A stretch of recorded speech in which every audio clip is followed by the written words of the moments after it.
wow. Some part of it, I'm like, is it talking about me? Or some other person is called Africa as well. So my daughter, she's 5. So they think at home I'm famous. So they just learned the word famous in school. So we're arguing about this thing. Am I famous or not? And so I'm arguing that I'm not famous. And so it's kind of an unwinnable debate if you know little children. So trying to get this thing right. So one day she asked me a question recently to really corner me on this one. Just completely corner me. She says, Dad, if you're not famous, why does it say in Nkosi Africa?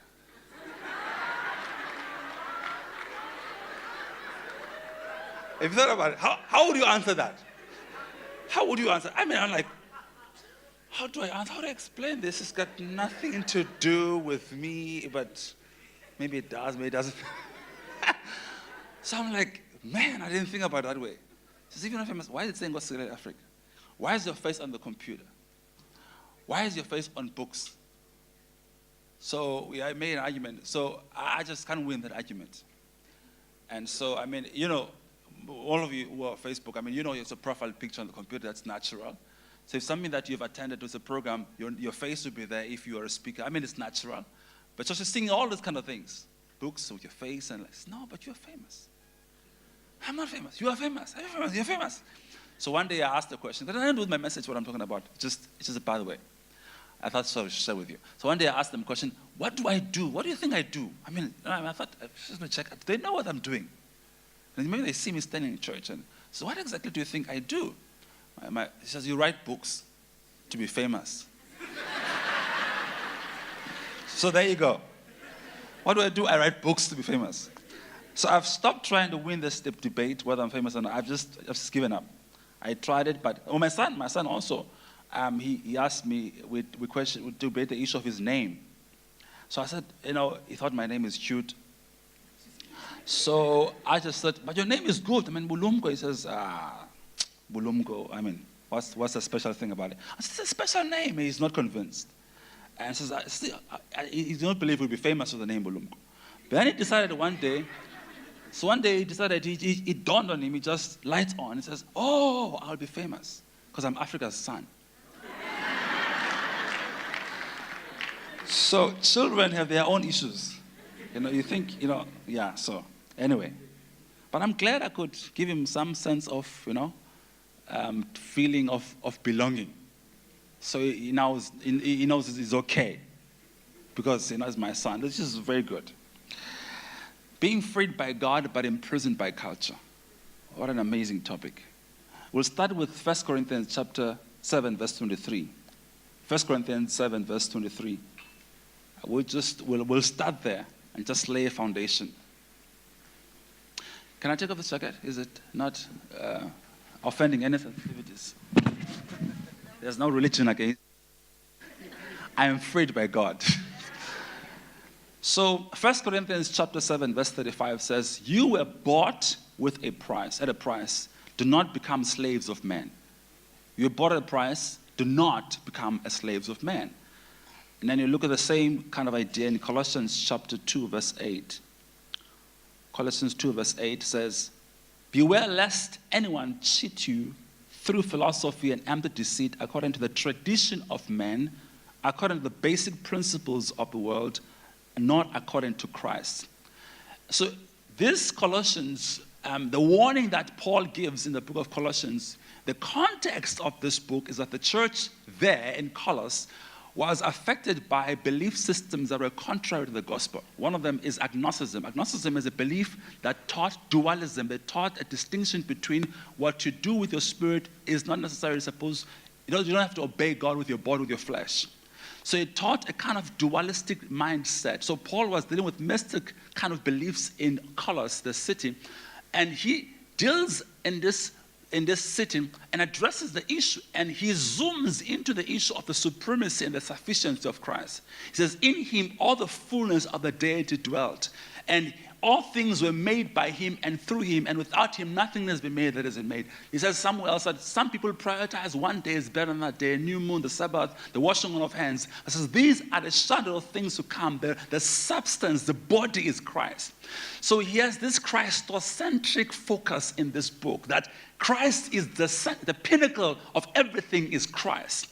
And so here he warns the people of Colossus that be careful lest anybody will take you prisoner, will imprison you, will make you his prisoner by parading you. In that time, the analogy that he was using was when a nation is at war and it wins a battle, the leader or the king of the conquered nation will parade on the streets of the conquering nation as a prisoner of war. So he says, be careful lest anyone parades you as his prisoner through philosophy and traditions. So this time you will not be physically bound and be paraded, but you'll be paraded through ideas of people. And those ideas revolve around many things, including the thing called culture. So I define culture as you and I being governed by dead people. It's you being ruled by dead people. Culture, whatever culture you follow.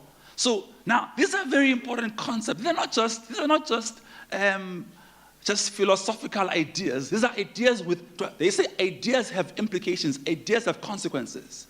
People have died because of ideas. So ideas are not inconsequential. Ideas have consequences. So it's important for you to understand. Now, when people say to me that culture is a way of life, my natural inclination is to ask a way of life according to who? In other words, who came up with that way of life as your culture? Who came up with it? And what were the factors that gave rise to that way of life? What are the conditions? And are those conditions still prevailing today? If they're not prevailing today, why do you still feel beholden to that way of life that is formed to meet and respond to specific conditions, which conditions have changed? That's why culture is not static. It is subject to change. Because culture is man-made. It's a social construct. It's not made in heaven, but it's made on earth. There's not culture. Your culture doesn't exist in heaven. I've got news for you. Your culture does not exist in heaven. It's a man-made construct. It's made by people. Therefore, it's important to say there's no culture that is sacrosanct, that is untouchable, because human beings who are sinners could not create a culture which is free of sin. Amen. So sinful human beings cannot create something that is immune from the condition of man, which is sin. So all cultures, therefore, are tainted by sin, because cultures are man-made and man is a sinner. Okay? So your culture is not holy. You get it? It is not holy. It is an idea formed by people in response to the conditions they lived at a specific time. I've not made a judgment call whether culture is right or wrong. I've just described what culture is. Culture is behavioral. It's not biologic. It's not in your genes. It is generational, not genetic. It is nature, not nature. It's a social, not a spiritual necessity. Culture. So there's no culture in your genes. Your RDA recommended daily allowance, nutrients you must eat, are not defined by culture. Your body does not know culture. Literally, your blood vessels, your DNA, your cells don't know culture. If you don't eat enough vitamin C, it is nothing to do with culture. You're going to suffer the consequences. It is just, your body is biologic. It is not cultural. That is your body now. Your body is a scientific issue. It's not a cultural issue. People say this to me, that in my culture, this is what we believe about death. I said, whoa, in your culture, what do you believe about death? I said, you're making a mistake. Death has nothing to do with culture. Death is universal. Dogs die. There's no culture there. So to tell me what your culture believes about death, it is irrelevant. What your culture believes about death is irrelevant. Similarly, what your culture believes about life is irrelevant. Your culture did not create life. What your culture believes about life is irrelevant. Your culture was formed after life was formed. So your culture can't define life. Your culture came after life was here. So your culture can't define what it did not create. A product is defined by its maker, not by its discoverer. You are defined by God, not by those who meet you. Only God can define what he makes. And he never defines it the way you're defined today. So that is very important. Just this preliminary, introductory talk. I'm just starting. As you can sense, I am warming up. But I'm not warm yet. I'm just laying the foundation. He said, when he started, he said, put on your seatbelt. And I agree that you must put on your seatbelt because the flight is going to get bumpy, but it will land. Can I have that board, Lwazi? It's going to get bumpy here, but there will be turbulence, but the flight will land safely. Don't worry. Relax. But there will be a bit of a challenge. Now, because of time, I will not go to cultural practices, okay? Cultural practices. I won't go there. Probably some of you will raise those on questions tomorrow. I'm just going to lay the foundation, and then tomorrow we'll tackle even issues of practices and beliefs and various things. Oh, various things. So I've asked for this board to illustrate something very important. Now, I believe that the various cultural people here, and we're multicultural, and the various people represented here. So, yeah. So in South Africa, we are told, we believe certain things strongly. We believe that we belong to certain demographic boxes. That's what we're told. So when you have a demographic form, it asks you what race you belong to. Then you must tick that race box, which is your race box. Okay, so there's a box for white people, one for black people, colored, Indian, and so on and so on and so on and so on. Other. Let's write Indian. So, interestingly enough, Indians are the only one not defined by the color of their skin, but by the fact that they come from a specific country. They are Indians. They are actually more appropriately defined, really, than most of us. Because they are Indians. You should be defined African, but you're not. So if the most appropriately defined people are here in South Africa are Indians. The rest of us, I am not sure what's going on. Because an Indian is an Indian. It's not like it's not discrimination. It's not confusion. He's an Indian. He's an Indian. And he doesn't argue with you because he's an Indian. I mean, he's truly an Indian. He's Indian and his roots are from India. He's an Indian. You know, this is a very clear thing. The rest of us, you're black. What is black about me? I'm like, can you see this speak? Is it black? Do I look like this? I don't look like this. I mean, there's no resemblance here. But I've been told I'm black. But I'm like, what is black about me? I don't see this black thing. So, white person. Is this white? Have you seen a person like this? More pinkish, right? Why did you call them pink people? They're not white. So, nobody's black, nobody's white. Why do we insist on this thing? I suppose that there's something that these things represent other than the actual technical term called white or black. There's an idea of whiteness, an idea of blackness that we are. So the issue is, it represents a mindset, really. It doesn't really explain the color of a person's skin. And now if you look at theoretical concepts, black, what does it represent in Christian idea, and white? People have a white wedding. Right? It's not Christian, by the way. It's not Christian. It's just a white wedding. It's not Christian. And nothing to do with Christianity. It's just a white wedding. Similarly, wearing a ring is not Christian. It's just European culture. So white wedding doesn't make you Christian. It's just a white wedding. And so white represents purity. In colors, in biblical cultures, it represents purity. And what does black represent? You know. You know. So, now, what is the issue with this white box? And so, for me, the white box, I mean, there's no white person, but there is an idea. There's an idea of whiteness that we must deconstruct. And at the base, every culture has a presupposition. It's based on a certain foundation. No culture is hanging by itself. Every culture is built upon a certain foundation. And so the foundation upon which the white box is built on is superiority. Superiority. So therefore, the people of European descent have always carried the idea of superiority wherever they have traveled. Superiority is not a South African problem. It's not a unique to South Africa. It's all over the world. People of European descent have to be conscious in addressing superiority, as people of African descent have to be conscious in addressing idolatry. The weakness of African culture is idolatry. And the weakness of European culture is superiority. These things don't self-correct. They don't go away by themselves. They need to be intentionally confronted and dealt with.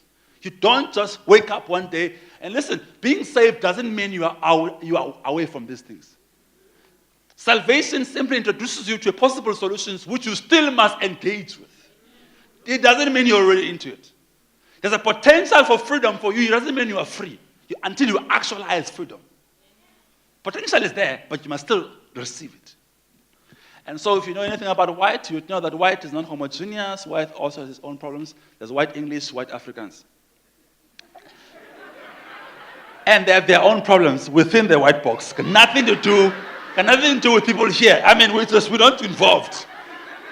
When we watch them fighting among themselves, Anglo-Boer, I mean, it's like, what's your guys' problem?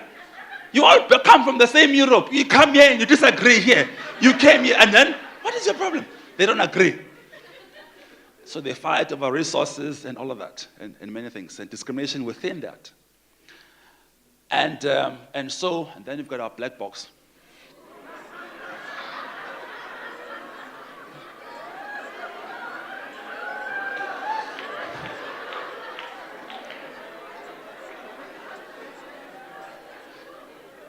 Now the black box, you know, is complicated.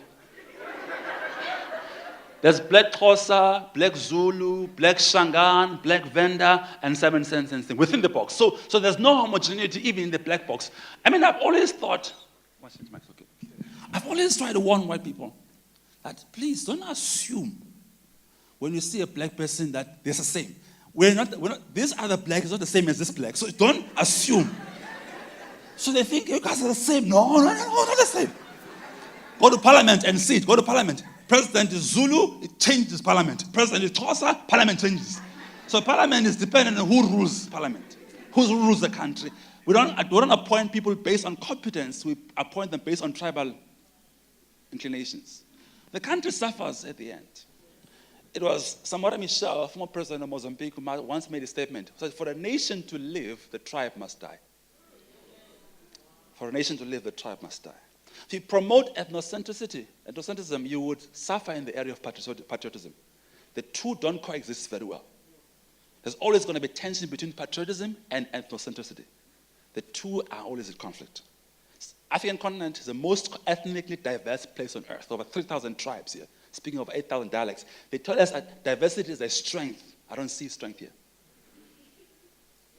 The most ethnically diverse place on earth is in Africa. That's why we become dysfunctional.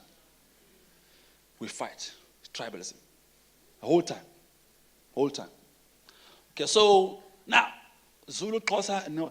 So now, I know we want to blame white people for everything, and it's convenient. It's the most easiest thing to do. It's what of white people? I'm like, so I travel around the country, so I talk to black conscious people, very educated people who speak very big English. So sometimes they confuse me.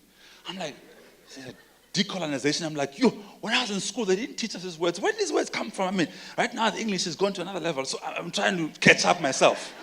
These guys at universities, they speak another level of English.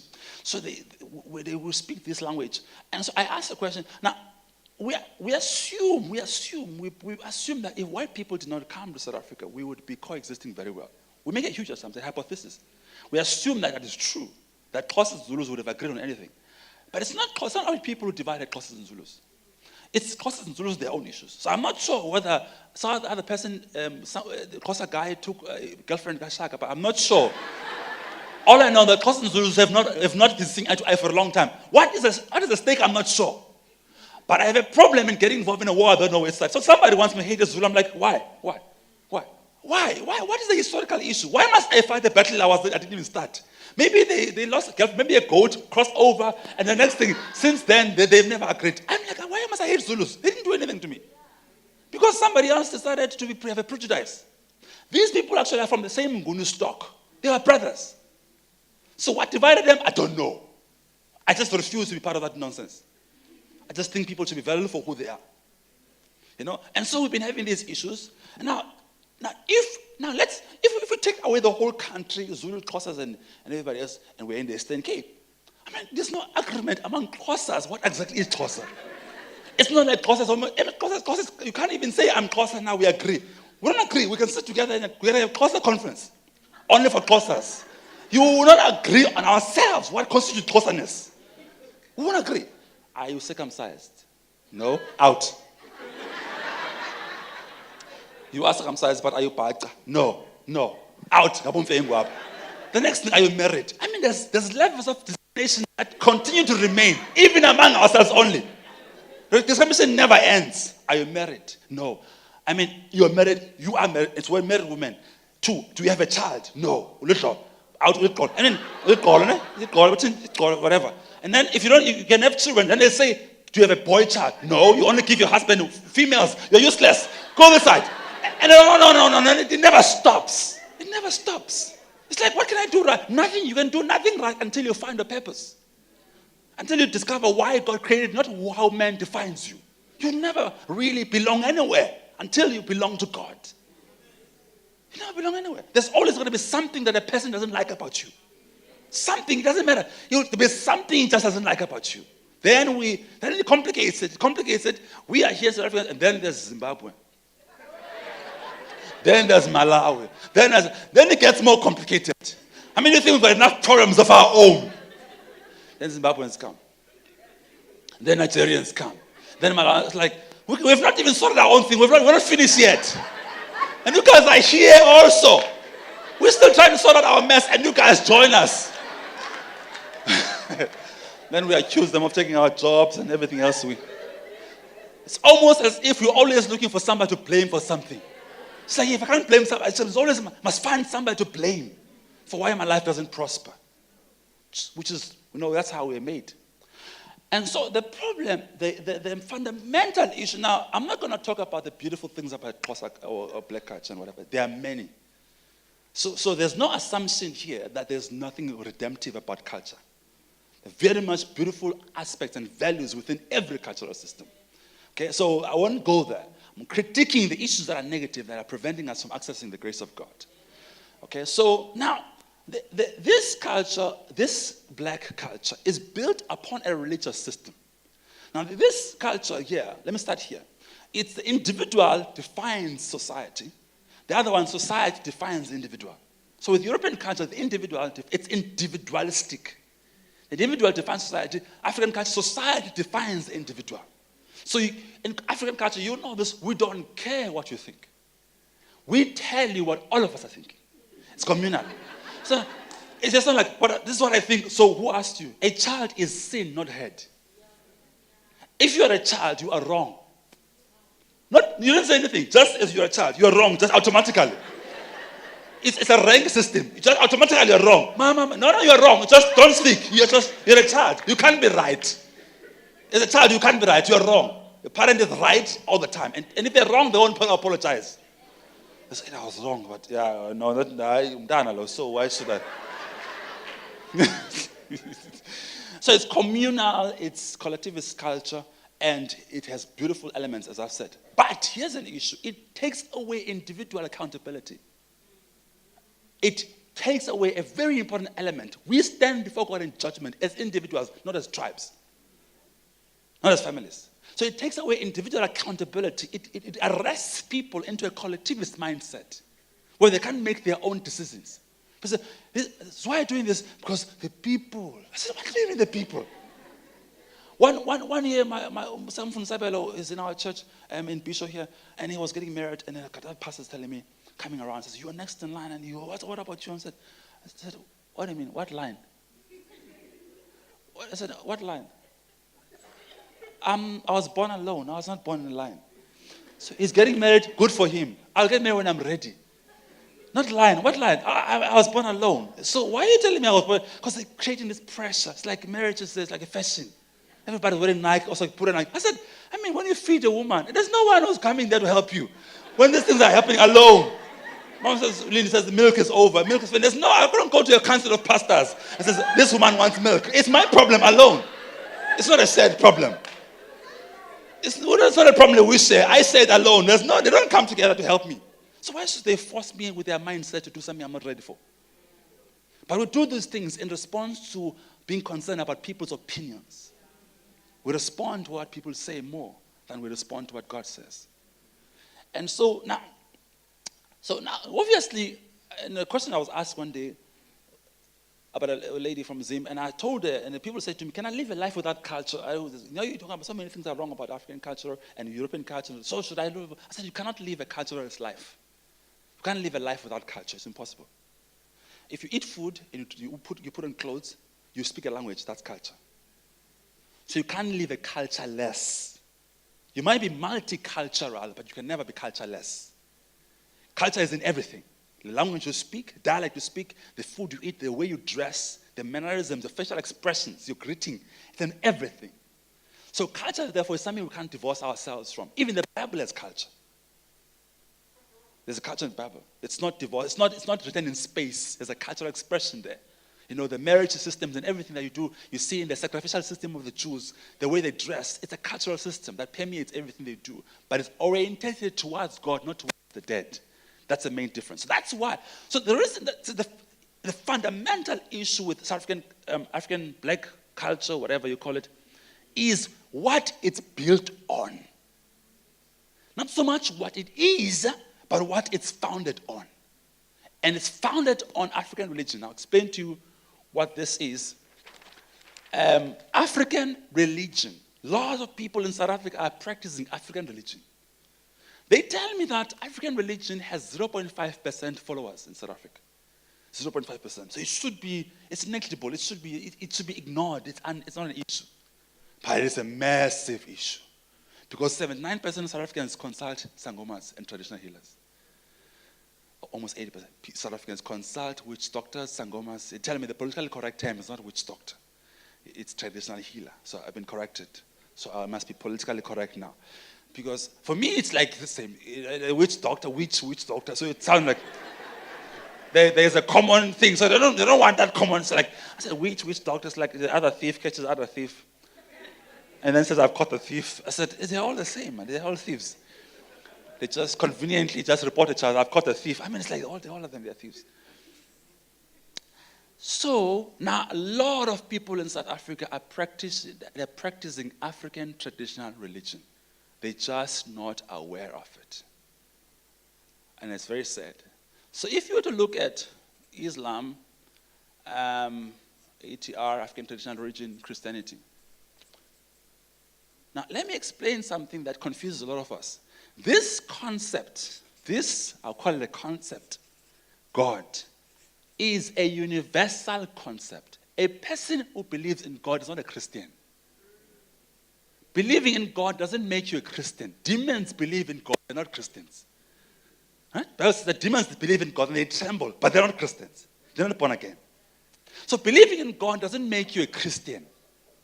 You might be monotheistic, believe in one God. So generally, these are monotheistic religions. Even Judaism, I can place it there. A belief in God is universal. The question is always, which one? I believe in God. Yeah, that's great. Which one? I believe in God. Congratulations. At least you believe. You know, we're halfway somewhere. But then let's clarify, which one? And many gods out there. Hindus have got 30 million, just by themselves. 38 million. There's not enough. They can't find enough gods to worship. The god of fertility, the god of the harvest, the god of this. I mean, many gods for various necessities of life. We worship one God. So much so that we argue in the theological Christian concept that he is all-sufficient. We make a strong argument that all that is necessary in life is in one God. So we don't need to get another one because this one is all in all. He says, I am to Moses. I am. Whatever you want me to be, I am it. Complete in one person. So the concept of God is universal. And then here you've got your Muhammad. Here you've got ancestors. And here you've got Jesus. Now, only in Christianity where this thing is not hierarchical. It's not hierarchical. Elsewhere, it's a hierarchy. In Christianity, it's not a hierarchy. It's not Father, Son, Holy Spirit. Okay? However, in function, it's a deliberate, intentional submission. It is not a lesser value concept. It's a submission concept. It's a kindness. It's an emptying, disrobing of divinity, taking humanity. It's intentional. It's not necessarily an issue of value or valued less. In Christianity, in other religions, it's different. Okay, so it's different. So in our culture, Son is lesser than the Father. In our cultural understanding, not in Christianity. Okay, so don't have the idea that it's Father, Son, Holy Spirit. It's not a descending order. It's equality, but in humble submission to one another, for service or for mankind. So it's very difficult for us to understand the concept of a Trinity. So now the Bible says in 1 Timothy 2 verse 4, there's one God and there's one mediator between God and man. It's the man Christ Jesus. So these religions all have a mediatory system. The system here, it insists that there is one mediator between God and man. It insists by identifying that mediator, so there's no confusion. In fact, that mediator himself identifies himself in John 14, verse 6. He says, verbatim, I am the way, the truth, and the life. I don't know the way. I can't point to the way or the truth. The sum total of all truth is me. I am. He points himself. No one can ever do that. Everybody would know some truth, would know some way. Nobody ever points to himself as the way, as the truth and the life. That's what he did. So he said, I'm the way, the truth, and life. That's Jesus. So in this religion, you don't go directly to God. God of African religion lacks what we call communicative competence. He doesn't speak. He's an absentee God. He has no interest in talking. He doesn't want to talk. His mom, he doesn't speak. So he has spokespersons who speak on his behalf, supposedly. And the spokespersons are ancestors. However, these ancestors will then become angry, not on the behalf of God, but on their own behalf. It is not God who's angry. They are angry themselves. We never quite figured out why. If I'm here to represent a person and he is nice and smiling and I am angry on his behalf, it doesn't make sense. So I am angry. Why are you angry? Well, you're a spokesperson. You're a PRO. Why are you making yourself? You're supposed to be PRO. Just pass the message. Why are you angry? Why am I so deal with you? I mean, why? And then we are now dealing with ancestors who are always angry. Never not angry. Ancestors are never not angry. They are angry. They've got mood problems. They have mood swings. They're never in a good mood. Never in a good mood. They're always angry. Permanently, they're angry. All the time. Your ancestors, all the time you go to a sangam, your ancestors they're always angry. That's guaranteed. If you consult, you've guaranteed if you get one response, they're angry at you. It's just a matter of finding out angry for what. Just which one have I messed up? Among the many things I must do for them. I must buy a house, I must tell them where I stay. If they are everywhere, shouldn't they discover where I stay? Why should I tell them? I mean, imagine, to tell them, I'm announcing them if I stay here. Aren't you watching over me? Was I raised to be told that they are watching over me? Didn't they see that I've just bought a house? I mean, they're supposed to be watching over me. Why must I now tell them? I mean, aren't you supposed to follow me wherever I go and watch over me? That's your job, but they don't. They must be invited. So we have them, the ancestors, and I was traveling with one lady to Grahamstown, gave her a lift, and then we almost got involved next time. Somebody almost ran us off the road, and this lady screamed in my car, the ancestors protected us. So, I mean, in my car. So I said, what? I said, tell me that again. Say that again. I said, how does they protect us? I said, I said, I don't know. Actually, don't know. Don't assume. This one, don't assume. Tell me, how did it work out? They jumped out from where? You think I'm being sarcastic? I'm not being sarcastic. Tell me how. As I could tell you of angels who travel in the speed of light. I'll tell you of angels. I said, tell me of ancestors. The Lord sent one angel against the army of the Assyrians. And he killed 185,000 people in one evening. One angel. I said, tell him of ancestors. I'll tell you of my angels. He's given his angels charge over me. Plural, angels. They travel in the speed of light. They are fast. They appear and disappear in a split second. The only reason you don't see angels is because you're in a realm of matter, and matter is concrete, and matter has been slowed down. It's in one place. It's not because they're not here. You're in a different realm. Okay? They're in a different realm.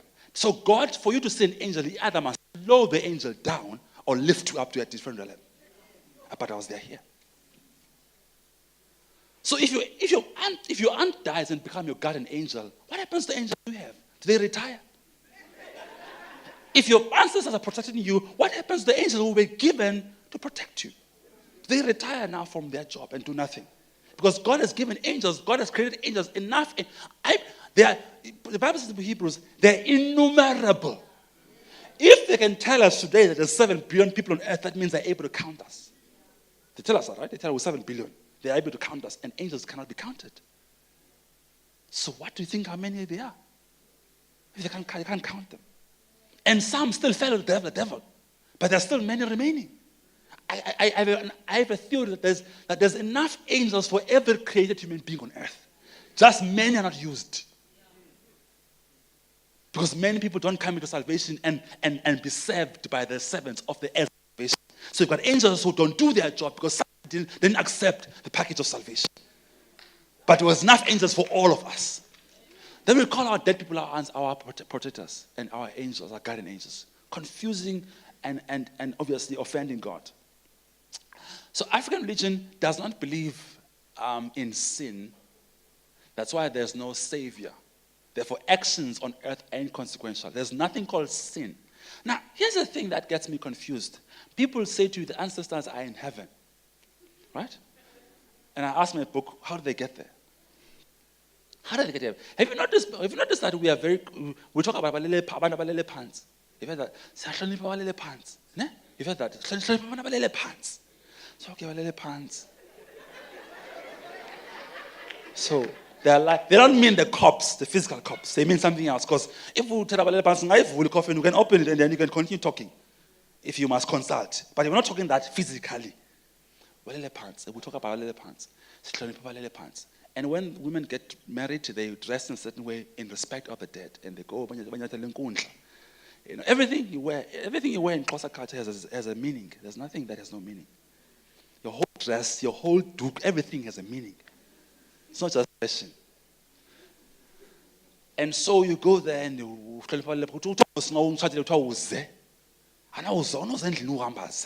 I mean, see anybody see my skin? They don't mean that, they mean it spiritually. Because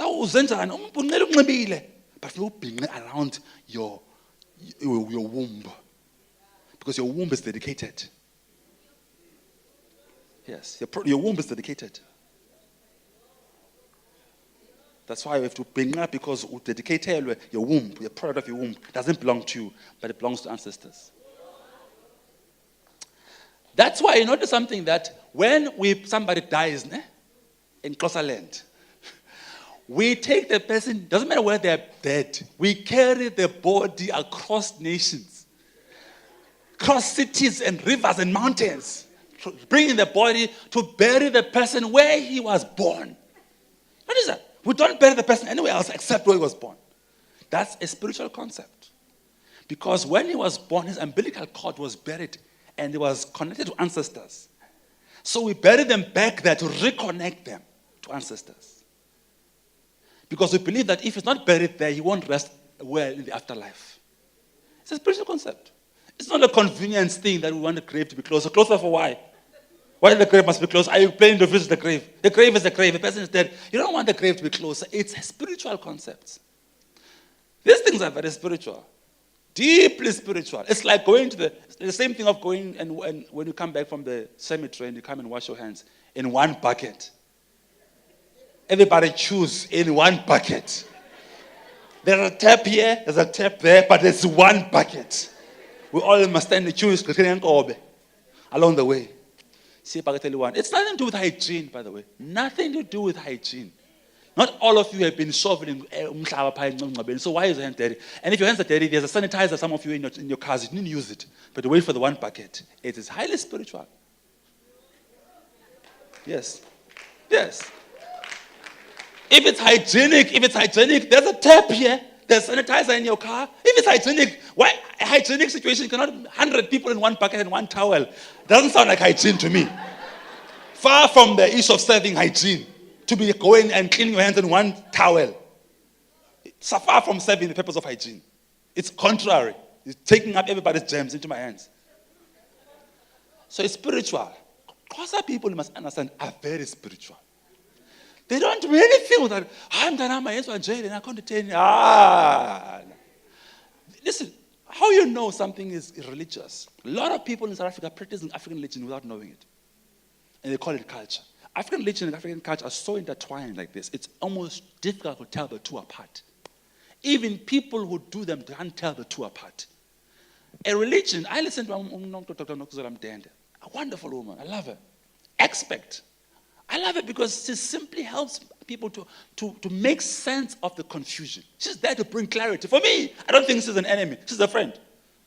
I mean, she tells me more. The more she tells me about African religion, the more I realize why I don't have to follow it.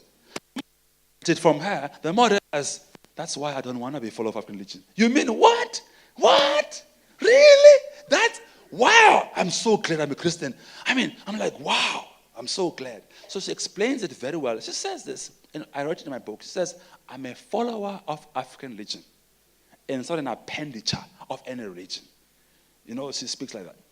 And so, and she says this, and she says in a conversation with Ashraf Gada on SAFM, Ashraf, can you be a Christian and a Muslim? And I think Ashraf is Muslim. And so, and Ashraf answers back and says, I suppose you cannot support killer chiefs and parades in the same match. I mean, this is a conversation. I'm like, how clear can it be? Experts are speaking.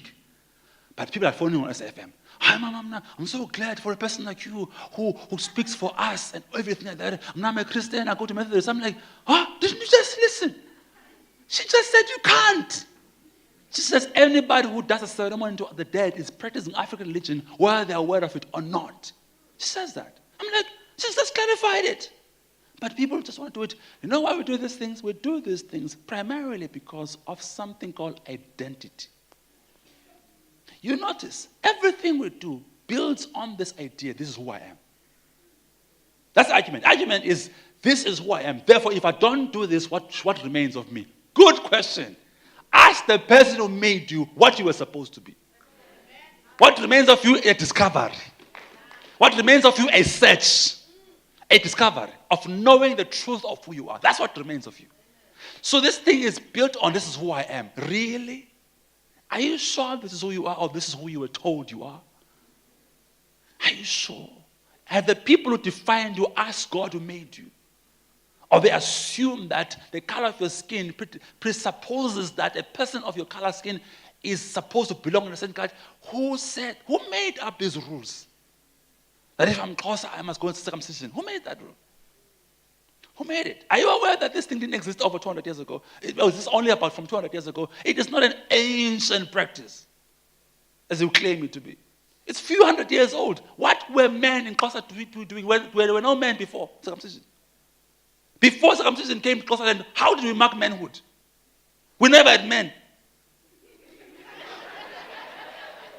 You tell me that our grandfathers were all boys. Nobody became a man until the circumcision started. What about Zulus who did it and then stopped it? Shaka was clever. It was the war. They were fighting wars. No, we don't have time to have men here getting there and nursing their wounds. We are fighting war. And Shaka says we are stopping this thing. No, Shaka did it. He decided, no, a moratorium. We are busy fighting wars and nobody must sit here for 3 weeks, wasting time. All that strength, their nurse, a self-inflicted wound. Shaka stopped it. And that's why Zulus became a great nation. They became a great nation because we were busy spending all 3 or 4 months nursing, and they conquered everybody. So now we take all our strongest of our men, spend a month nursing self-inflicted wounds. Because they want to be men. And Zulu, a great nation, greatest nation in South Africa is Zulu. Because Shaka conquered everybody, incorporated, took everything, took land, took other small tribes, made them Zulus, and took everything. But without circumcision. So now tell me, how do you prove manhood? This man was a warrior without circumcision. How does your circumcision help you? What have you conquered? What have you produced? What have you done? Show me something you have done out of your circumcision. You've done it, so show me what results. What result? You've got people come out of there, they're still asking for bread from their mother. I mean,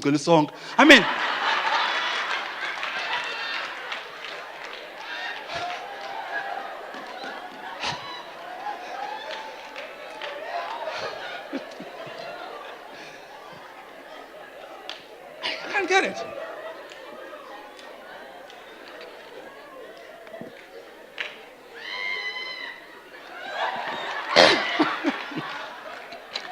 I mean, we spend all that money training you to become a man. You come out, you can't do anything for yourself. You are just useless. And I thought to myself, whoa, the Eastern Cape. Big on circumcision, big, massive. Produce no leaders. Invent nothing. Poorest province. No progress. But prides itself on circumcision. Killing 30 children every month, every season. So they kill them, slaughter them, sell them to a mass grave in the name of being a man. Come back without manhood. The very thing he was trying to get, without all that's there. He wanted to be a man, and then what he had is no longer there. He was trying to get somewhere and he gets nothing. He goes there, he comes out with worse situations before he had it. I'm like, you were better off. He comes back there. And I tell you, I argue that a surgical procedure can't make somebody a man. If it did, my wife has done 2 cesarean sections. She's more of a man than I am. She's been cut twice. She should be more of a man than I am. If cutting makes you a man, she should be more of a man than I am. If pain makes you a man, my wife deserves manhood status more than I do. It's hers for the taking. She's experienced pain, serious pain. You should take more than surgical procedure to make a person a man. Much more than that. So we have lots, not of men, but lots of circumcised boys here in this province. They just have a sign of manhood, but no results. No results. It's just a form without a power. It's just there. I'm a man, in God.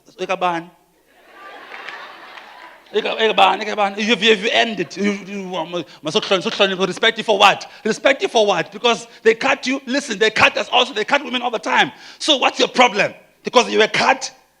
People are cut all the time. Doctors will tell you it happens all the time in wards. People are cut. They don't wake up and just say, I just come out and what was so? You just go and prove your manhood. Prove it. We don't teach that. Even in our culture, at least they came out of that circumcision school with it all on a kaka as a gift. The main gift was to teach them hunting. They came out that all on a kaka with a spear, and that was the main gift that every boy came out. And they worked for their circumcision thingy. They worked. They didn't just come and sit there, I'm 18 now, I deserve. You don't deserve nothing. They worked, first of all, to raise their own income for that very procedure. Not useless guys who stay there and just demand to be circumcised, whom everyone must pay. And then they come out, they still can't do anything. No one. If you look at the generation that we're raising right now, you tell me this, those of you elder, you tell me this. Generation can't even buy houses. You can't do anything. You bought houses in apartheid, a system that was totally against black people, you still prospered. The system is for black people, they are more useless now. Our children. Our parents have done far better with less resources than we are doing today. Far better. You tell me, and we sit and we think we have supporting systems. Black being black is like it's in fashion. It's being black is good. You pay, you get. It's supposed to pay to be black, but it doesn't pay for a lot of us because we have been grown up with a mindset of entitlement. Because it's based on a system called fatalism. It's an African religion concept that your life depends on some spirits. You don't take responsibility for your actions. You blame some spirits who have not from fortune and everything like that. It's fatalism. So we are still bound by those spirits. In fact, African religion is based not on the worship of God, but based on how to maximize fortune and how to minimize misfortune. It's based on that. In African religion, you're always bewitched and you're running away from witches. There's nothing about God. It's just an issue of I'm running away. That's what it's based on, fortune and minimizing misfortune and maximizing fortune. That's all it's based on. So there's always a fear element involved. Fearing something. And life is like a luck, fate, fatalism. I'm not responsible for my own actions. And so now, it is very important as I deal with the issue of identity. It's very important when we raise our children today. The Bible says to train up a child in the way that it should go, so when it's old, he won't depart from it. So fathers, now this is probably the point I'm going to land on. Fathers, in every culture, a man plays a very significant role. Now, the issues of patriarchy, and women will correct me, I mean, it's Women's Month, so I want to be careful on this one. I try it carefully. Being Women's Month, so, I'm just trying to caution. And I've argued this point with Christians who've debated. I have said that there's no way to eliminate patriarchy completely. It's impossible. Because the Bible affirms male headship. In marriage only. In marriage. It doesn't talk about universal male headship. It talks about domestic arrangement. So you're not the head of every woman. You're the head of your own wife.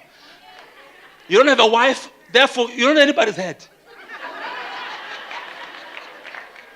The day you marry, then you have your head. Otherwise, you can't go around demanding your head. Whose head? Every woman is single. It's her own head. She's own head. But whoa. Before you start rejoicing. In Jewish culture, which is the Bible is built on that cultural system, in Jewish culture, women always came under the covering of their fathers. In our culture as well, they did. That's why when the woman gets married, the father gives her away. Okay? Basically the father, when he hands her over, he removes covering. And the man takes over covering. She submits, coming under a mission. So she submits under a mission of a man, assuming that the guy has one. Making a big assumption that he actually has a mission to submit to. Because remember, we're not living, I must say this to you, in those days, we did not live in this career-oriented world. Everything you did was birthed from family. If you're the sons of Issachar, you have the gift of seeing the times based on your father's impartation. So there was no one looking for a job. If you're a Judah tribe, you knew that you were a tribe of kings. If you're a Levite, and so on. So they did not live on people going out to look for jobs. Provision was based on us perpetuating the calling of our family line. So if there were farmers, we learned farming from a young age. So women at that time, therefore, lived based on that provision of family structure. And so when the man takes over the woman as a wife, he asked that I will then do what you will do. I will take care of her. I will take over from you what you have been doing for me. Now there's issues of Lobola. He pays Lobola to the husband of her father to compensate him for losing the laboring service of his daughter from the homestead. She was a labor in the homestead. Women were labor in that time. They were not even allowed to go to school. So you're compensating the father for losing the laboring service of his daughter. You were gaining labor. He was losing labor. And then she used the Lobola, the father, to pay for another wife for one of his sons to replace labor or to have a second wife. So women were nothing in that time but labor. So I argue that when women want Lobola today, they are wanting the right to be labor again. So they can't fight patriarchy and still demand Lobola. They're confusing themselves. They're hypocrites. You can't do it. You can't stand up and say, I'm a feminist, I'm fighting against patriarchy, and still want Lobola. You're confusing yourself. Lobola is a patriarchal system, purely patriarchal. It's a transactional system. It's a patriarchal system. Sometimes that's just a transaction. Says who? I pay money, I get a wife. What is the transaction, cunt? If I don't pay money, I get nothing. I love her. So what? It's not enough. Pay something, then you get her. That's a transaction. It's not to prove my manhood, my worth to take care of her. That's not the thing. That thing of is proving his worth. It's not proving nothing. If I go and borrow money from the bank, it doesn't prove my ability to take care of a woman. I just prove like I'm credit worthy. Just prove I can qualify for credit. Doesn't mean I can take care of her. It is not about creating friendship between families. That's also not correct. That's a sub-level. The main thing is that I'm compensating the man who raised the daughter. Now I'm asking you, why should we be compensated for raising our own children? Is this not our responsibility? Now, he said to me, but people say to me, but in the Bible also, Jacob worked for Leah. In the Bible, Eliezer paid gifts or gave gifts to Rebecca for Isaac's wife. So now anytime, this is what I want to say tomorrow, you want to come with questions.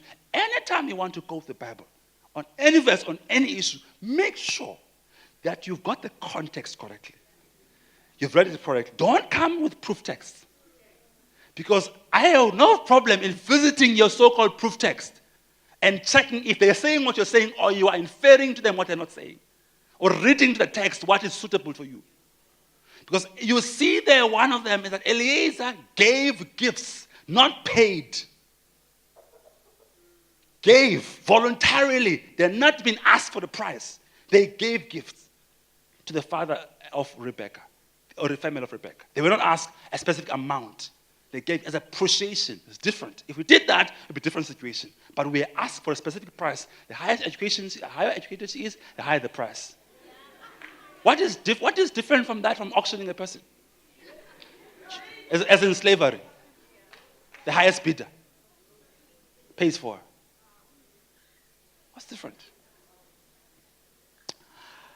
It's quiet here now. I'm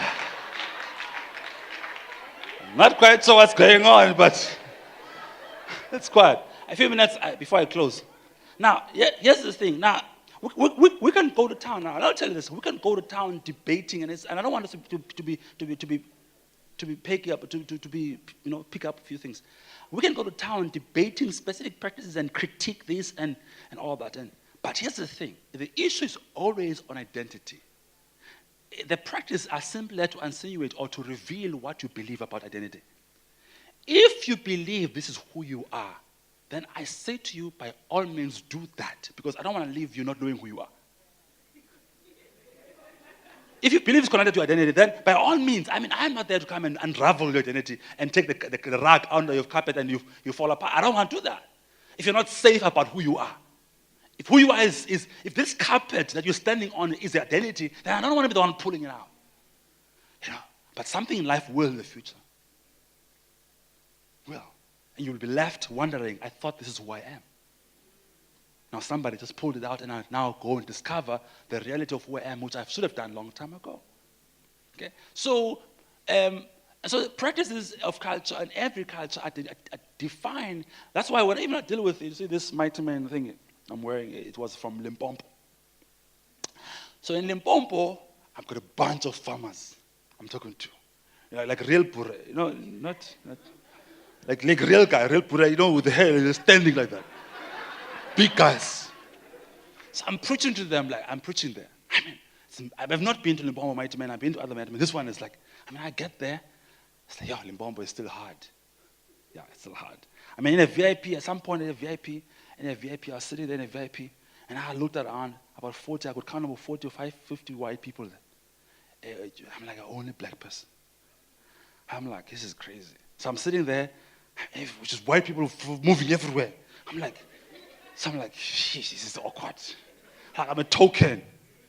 And then just some white, some darky, we grabbed this guy, he was like a gardener, and we took him and we gave him some Bible to pray. It's like I felt odd. I thought, okay, I'm gonna preach here. It's not my skin that is preaching here. It's what's inside. And I want to preach here. And I preached.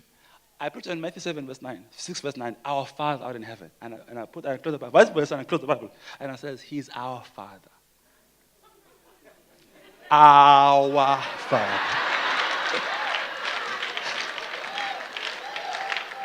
He's our Father.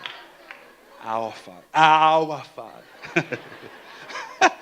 Listening. And I said, if he's our Father, that makes us brothers. Not because we agree on anything. Your brother doesn't have to agree with you. You may support Killer Chiefs or support the Pirates or the Stormers. I had to use rugby. Stormers or whatever, and Lions, and they don't understand that. And I said, go support DA or EFF. And I got them. I said, but he's still your brother. Crazy as he is, he's still your brother. Because you have the same blood. And you share the same father. I said, we are father, we are brother. And the people are crying and said they've never seen that way. And they're repenting. And they tell me that their prayer tent was full of people repenting of racism and certain things. So, and I was happy. My job was done. Got into my car and I left. I said, yes, done. People are crying, repenting of racism. Yes. Yes, that's what we need to be doing. And the whole issue, the white superiority is based, this is the last point, but I really want to say this.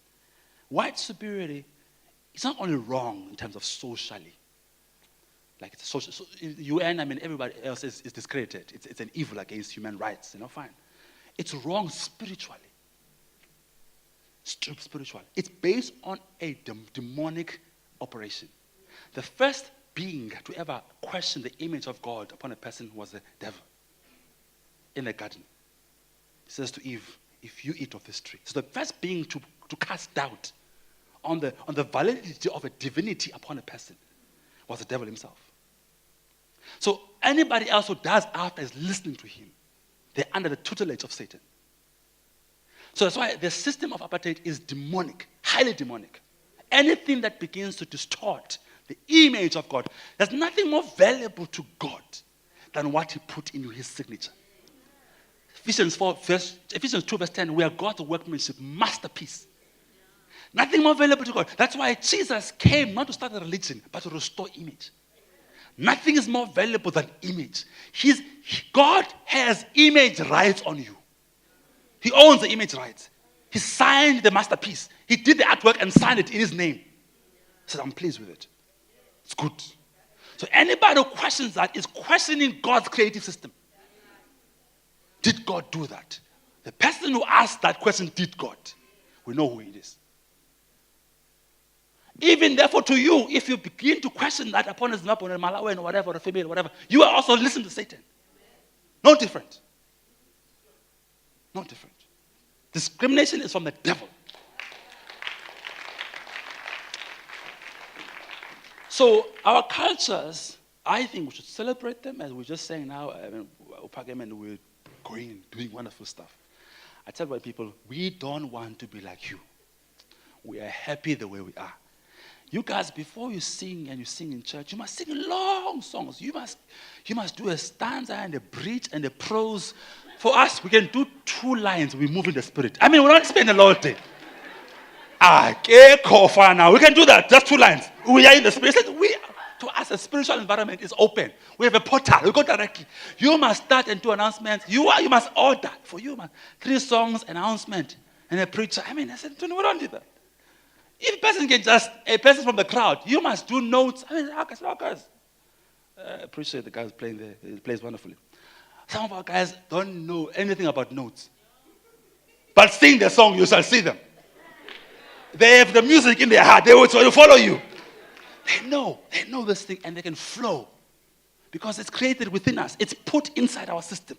A person can start a song right there. There was no rehearsal. For them, they're like, I didn't prepare, I'm not ready. No, there's nothing ready for us. We're always ready. Somebody is ready already. They came here singing a song already, humming a song. So they're ready. They say, no, I'm ready. It's always there. They just go for it. But they must rehearse and then do the notes. Is it B or C? A key of C? No. And you are aware that we know keys still. We've not been to school. As a unit, we know the key. When I sing, I don't know whether it's B or C or G. I just know that sounds like it's part I'm supposed to. You don't find me here and then I'm in an alto and I'm going back. I just follow it. It's just there. So I'm saying, no, we don't need to be like you.